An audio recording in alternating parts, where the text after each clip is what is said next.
Bonsoir à toutes, bonsoir à tous, bienvenue dans votre 7-8, j'espère que vous allez bien. Nous sommes le vendredi 20 décembre, voici le programme de ce soir. L'agglomération de Saint-Quentin en Yvelines va débloquer une enveloppe de 20 000 € pour venir en aide à Mayotte.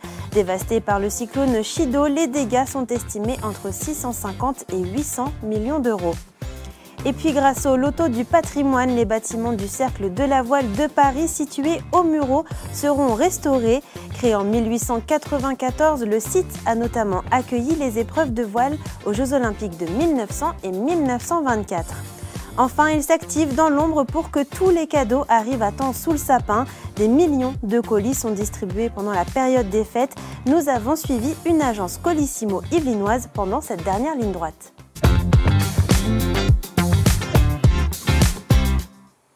Mais pour débuter ce 7-8, on revient sur le procès de Samuel Paty qui s'est achevé hier soir devant la Cour d'assises spéciale de Paris.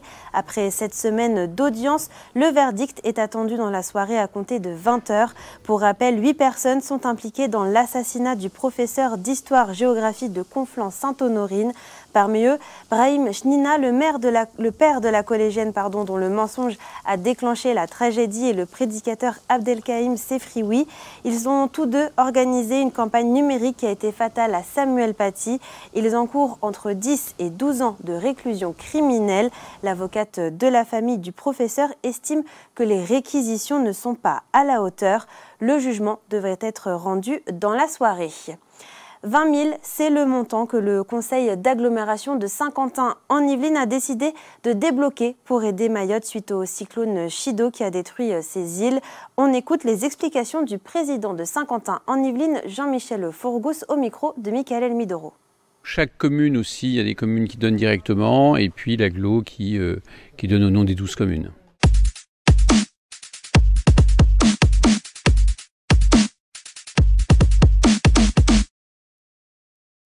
De les aider dans le cadre de l'AMF et d'apporter notre contribution de 20 000 €. C'est un drame humain d'abord qui touche sur toute la planète. Hein. C'est une violence pas possible. Puis en plus, c'est une île qui est au cœur de crises permanentes. Donc je dirais qu'elle n'avait pas besoin de ça en plus.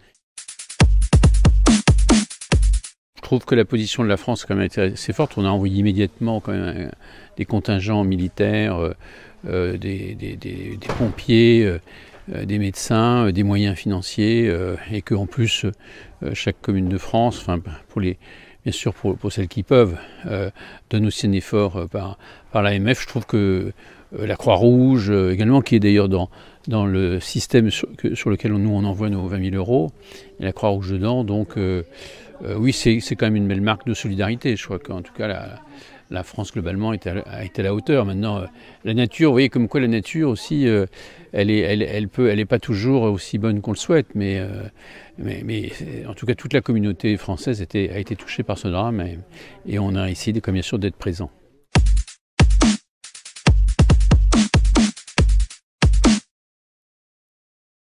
Millions, c'est le montant des dotations que l'agglomération de Saint-Quentin en Yvelines va arrêter de percevoir de la part du département et de l'État. Dans ce contexte budgétaire compliqué, l'agglomération a décidé de ne pas organiser de cérémonie de vœux cette année. Selon le président de Saint-Quentin en Yvelines, cela représente 100 000 € d'économie. Direction les Mureaux maintenant, c'est une bonne nouvelle pour les passionnés de voile. Grâce au loto du patrimoine, les bâtiments du Cercle de la Voile de Paris vont pouvoir être restaurés à hauteur de 300 000 €. Créé en 1894, le site en bord de Seine a accueilli notamment les épreuves de voile aux Jeux Olympiques de 1900 et 1924. Conçu sur pilotis et sur un terrain inondable, de grands travaux de rénovation sont nécessaires pour remettre les bâtiments en état. Et puis J-4 avant Noël, en France, ce sont plus de 100 millions de colis qui sont distribués au mois de novembre et de décembre, un chiffre qui a augmenté de 30 % en 5 ans. Ainsi, les différents services de livraison s'organisent pour que tout arrive à temps sous le sapin. L'agence Colissimo de Poissy nous a ouvert ses portes lors d'une tournée. Le reportage de Patrick Jacques de Dixmude et de Mélanie Poquet. Il est à peine 6 h du matin, la première vague de livreurs de cette agence Colissimo commence son activité. À Poissy, les colis sont pré-triés par les machines du site automatisé. Habituellement, on traite 20 000 colis par jour. Aujourd'hui, au mois de décembre, on a atteint des pics à 50 000. En pic période comme nous sommes là, nous avons fait appel à des renforts. On a embauché 20 CDD qui nous permettent de renforcer le besoin du trafic, d'une part, et d'autre part, on a une entraide de la part des postiers du siège au travers de l'entraide pour Noël. Cédric est un opérateur connaissant plusieurs tournées et pouvant remplacer un livreur en cas d'absence. Ce matin, il s'occupe de Saint-Germain-en-Laye. Je vais regarder. Aujourd'hui, on a 136. Ça va, on va dire que c'est une journée type pour les fêtes, quoi. Je connais bien toutes les rues et tout, j'ai déjà tout en tête. 3 vagues de 60 camions se font dans la journée. Ce sont donc 180 véhicules qui vont sillonner le nord-ouest du département. Alors celui-là, on va le livrer ici. C'est un petit colis, ça rentre dans la boîte. C'est format enveloppe. Si c'est un colis qui rentre dans la boîte aux lettres, on peut le mettre dans la boîte. Si c'est avec signature, on a l'obligation d'aller sonner, de voir si la personne est là. Si elle n'est pas là, on repart avec le colis, on ne laisse pas dans la boîte. Au total, près de 90 salariés sont les lutins du Père Noël à la plateforme de Poissy. Autre site dans le département, Bois d'Arcy, composé d'une 50aine de salariés qui gèrent 30 000 colis par jour en décembre. Et puisqu'on parle de Noël, saviez-vous que le Père Noël lui-même fera une escale dans les Yvelines cette année? Verneuil-sur-Seine a été désigné ville étape technique du Père Noël pour la nuit du 25 décembre. Il s'arrêtera quelques instants pour faire des vérifications techniques sur son traîneau. Le centre équestre de la commune garantira également le confort des rennes lors de cette escale. Bien entendu, l'emplacement des locaux mis à disposition du Père Noël et de ses équipes reste strictement confidentiel.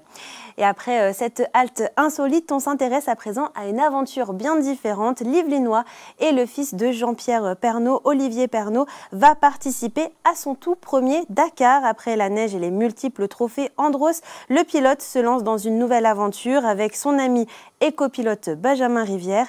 Les deux hommes se sont entraînés au Maroc sur des circuits spéciaux rallye. On écoute Olivier Pernaut au micro de Michael Midoro. C'est un rêve de gamin. Je pense que je regardais ça à la télé quand j'avais entre 5 et 10 ans. On n'a pas trop de stress, pas du tout, mais on est très curieux, on ne sait pas trop à quoi s'attendre. Et puis l'objectif sportif, c'est évidemment de finir. J'ai envie de dire de faire le meilleur résultat possible, oui, mais peu importe. Si on finit, c'est déjà pas mal. Il paraît que ce Dakar va être difficile. Je n'ai aucune idée de ce qui nous attend du coup, mais il paraît qu'il va être difficile. Et pour rappel, la célèbre course se déroule cette année du 3 au 17 janvier en Arabie Saoudite. Dans son dernier numéro de Si on parle sport, Michael Elmidoro recevait Olivier Pernaut, Jean-Pierre Strugo, le doyen de cette édition, et Marie Boyadjian qui participera au rallye des Gazelles en avril. Vous pouvez la regarder en replay sur notre site internet tv78.com. Et avant de refermer ce journal, faisons le point sur vos conditions de circulation. Si vous avez prévu de prendre le volant ce week-end, Bison Futé voie orange samedi 21 décembre dans le sens des départs. Il est conseillé de quitter ou de traverser l'Île-de-France avant 5 h ou après 16 h. Cependant, pour dimanche 22 décembre, les voyants sont au vert dans le sens des départs et des retours.